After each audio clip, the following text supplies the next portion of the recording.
welcome back to Ethereal and Elusive. And today I am a booktuber. I really enjoyed making the last booktube video that got like no views. But it was fun making it, and that's the whole thing with creating, is do you have fun in the process and let the results be what they are. So this is something that I'm seeing like I can be consistent with, is talking about books, because I am building the practice of consistently reading again in my life, and I'm always excited to talk about the books that I read. But whenever I talk to my friends and family, I can just see their eyes like glaze over.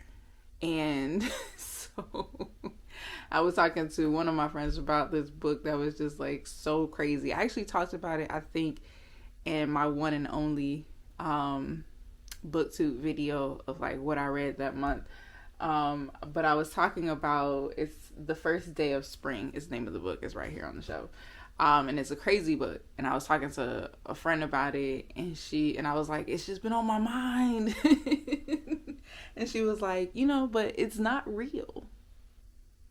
So you don't have to think about it that much. And I was like, you don't understand.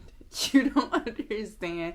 I do have to think about it. I spent hours of my life reading this story and immersing myself in this story, and I have to talk about it. So I'm gonna come to YouTube where people actually care and seek out this information, as opposed to word vomiting on my friends and family. So welcome back. If I won't remember to say this at the end of the video, so let me get it out the way now. If you're new to this channel, if you like my vibe, please feel free to subscribe or like the video. It would be even better for my algorithm if you drop a comment and watch the video all the way through.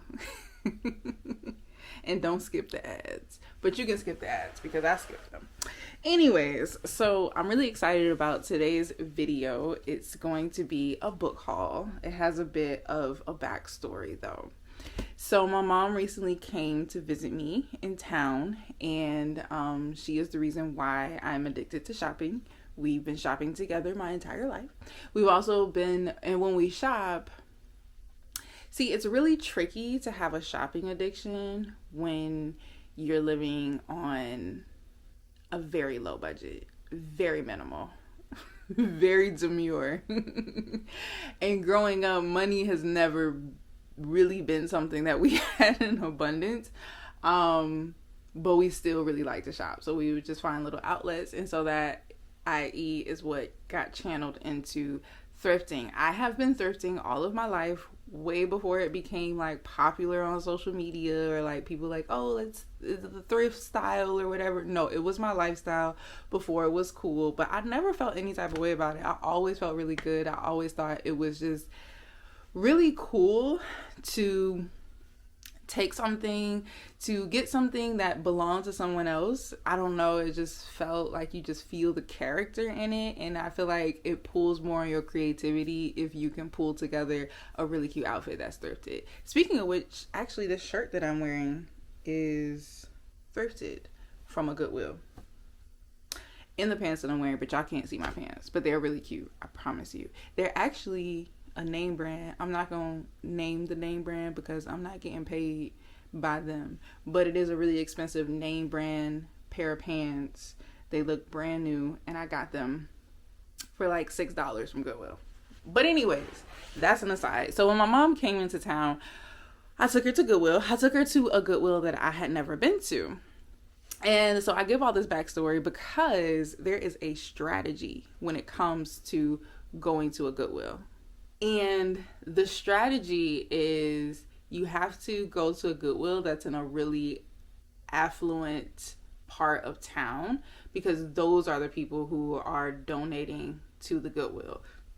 So you will find more higher quality items, and items that look barely used, like almost in brand new condition.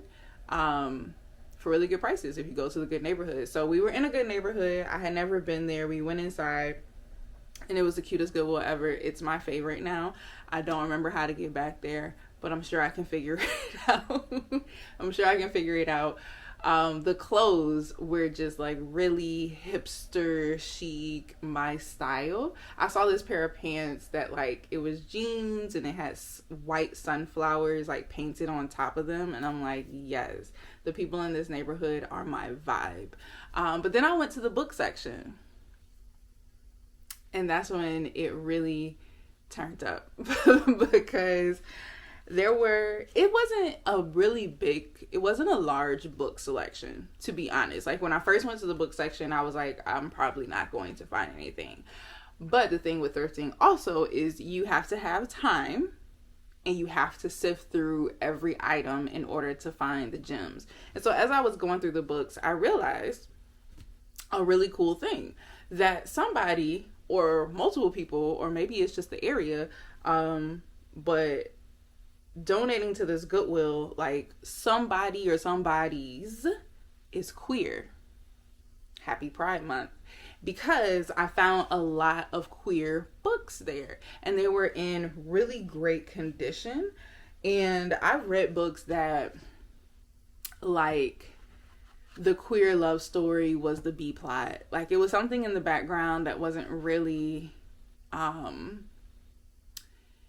it wasn't really just a part of the main story of the book, and it was something that was just casually mentioned. But I unfortunately have not read a queer love story or a queer book where it was the main part of the book, except a book called Sorrowland. The main character was queer, and there was, if you read the book, if you know, you know, if you know, you know, there was the ultimate queer horror love scene. If you know, you trust me, y'all will understand if you read that part, because it was wild. And I really loved that really gave me life. So yes, I was excited to find these books, but I'm not gonna start with those books just yet. I'm gonna go in order of my pile here. So the first book I'll talk about in this haul is The Westing Game. And I'm really excited because I was watching a few booktubers, I guess, who basically were saying like they were going back and reading their childhood favorites to see if they still enjoyed them. And so I was like, that's really cool. And I actually kept thinking about these two books that I could not remember the title of, but I remember like the general basis of the book. I didn't remember any characters. It's just like that foggy, nostalgic memory you have in the back of your brain. It's like an itch that you can't get to. And one of those books was this. So when I found it, I was like, oh my gosh, that was one of the books I was thinking about that I would have never been able to guess the name. The Westing Game. And I like to pretty much go into books as blind as possible. So I will not be giving you an in-depth synopsis of what these books are about, but this one basically is about Samuel Westing, who passed away, and people are trying to see who's going to inherit what's in his will. But he twisted in that there's a game in order for you to win the prize. And I know at the end there's going to be a twist. Like, I feel like nobody's going to end up getting the money, to be honest. I don't know. I literally have no idea what happened. All I remember was that it was good. I really liked it as a child in elementary school. So we'll see. It's in pretty good condition. This is not the cover that I remember. I think the cover that when I read it was like mostly red. Maybe if I find it on the internet, I'll insert it here. But yeah, I'm excited to read this. So that's Westing Game. And then, so the first queer book we have is super cute. It is so cute. Y'all ready for this? The pairing. But what's cute about it are these edges. Get into the edges. Look at that. Look at that. Look at, here we go. Some things taste better together, I think is what that says. Yeah. And then over here is two. Wow. Yeah, basically brand new condition. Mind you, the Westingate was $1.49. This was also $1.49 at Goodwill. So I'm excited. I don't see any pronouns used on the back of the book. So it's giving non-binary, it's giving queer, it's giving cute. And bear in mind, I'm not really a romance girly, but I think that this will be really cute. Sometimes I honestly use romance novels as a palate cleanser because I like to read really dark, heavy, dense plots that stress you out. Like, the more stressful, the better for me. So romance sometimes can be palate cleansers, as long as the plot is good. So I'm hoping that the plot gives. I mean, obviously there was a reason why someone donated, right? They felt like the plot didn't give, but someone's trash could be another person's treasure. So we'll see. The third book is called The Best Lies by Sarah Liu. I'm guessing that's how you pronounce the last name. If not, feel free to correct me. I like to say people's names correctly because my name is complicated. But this is really interesting. It's a hardcover book, as you can see. I don't think there's anything special, nothing special about inside of the flap, but this book really intrigued me because basically it's about this girl who boyfriend is murdered by her best friend, and she's just trying to figure out why. Like, she's trying to figure out, was this a girl's girl move? You know, did she have my back, or is she obsessed with me? Like, is she jealous? Like, type stuff. So I'm excited because I have had friendships with people who treated me like I was their romantic partner and would get jealous if I were to like date people, even though they were just friends, and obsessive. Like, to be honest, and like the little line of the tagline at the top of the book is, obsession can poison even the sweetest of friendships. And that's honestly what made me pick up the book, because I was like, yes, it can, and it has. And I've lost really good friendships for that. I mean, granted, I love to experience like loving on my friends. I think friendship is way more important than people emphasize it. Like, I feel like people put most of their emphasis on romantic relationships when your friends are the ones that carry you through your entire life.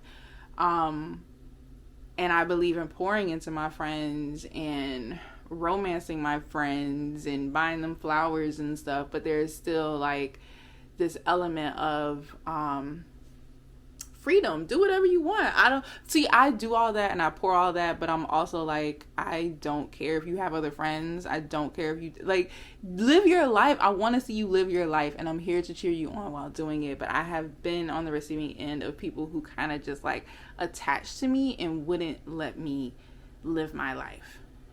So I feel like I'm going to be able to relate to some things in this book. Maybe it will help me heal. And then the fourth book that I'm so excited, I'm the most excited for this book, if you can't tell, is actually a graphic novel. And I've been really wanting to get into graphic novels. I haven't gone out of my way to buy one or to look up like what would be a graphic novel that I would find interesting. Although I am interested in graphic novels that retell classical literature. Like, I did read, the only graphic novel that I've ever read in my life was a graphic novel of the Telltale Heart by Edgar Allan Poe. And that graphic novel was really great, but I also really liked the original story. So it was just really cool to see the visuals of it. But yeah, so when I found this graphic novel at a Goodwill, that's another thing I love about thrifting, is like it kind of like stuff comes to you. And I'm just an intuitive woo-woo girly.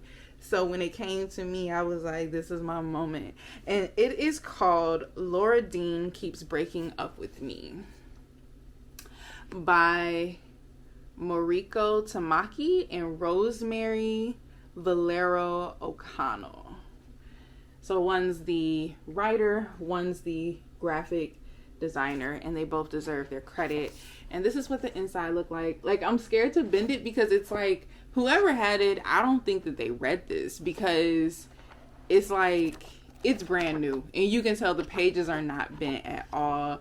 So I'm just really excited. And then it's like, oh, let me show you this page. So it's like black and white, but then there's these pops of pink. I'm really excited. I'm really excited to read this. So, yeah, we'll see. It looks really long, though. It is 289 pages.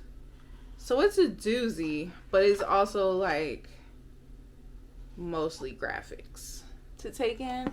And it's about this queer femme couple where one of the women keeps breaking up with the other.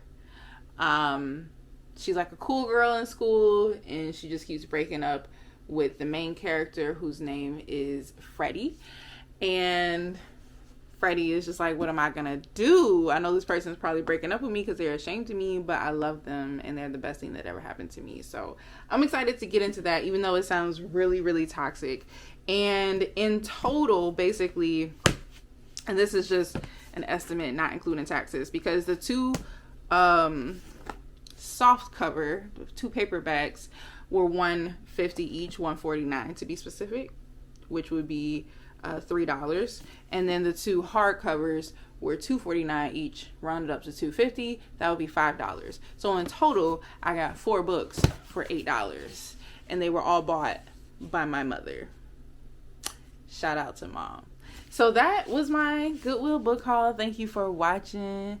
I hope that y'all are well. I hope that y'all are reading. I hope that y'all are hydrated.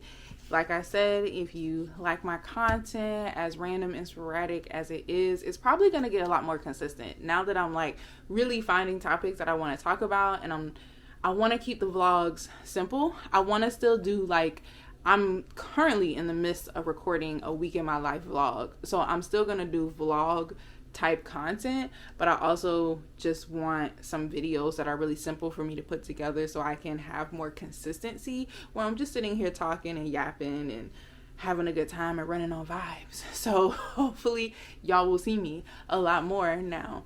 But thank you for watching. Be blessed.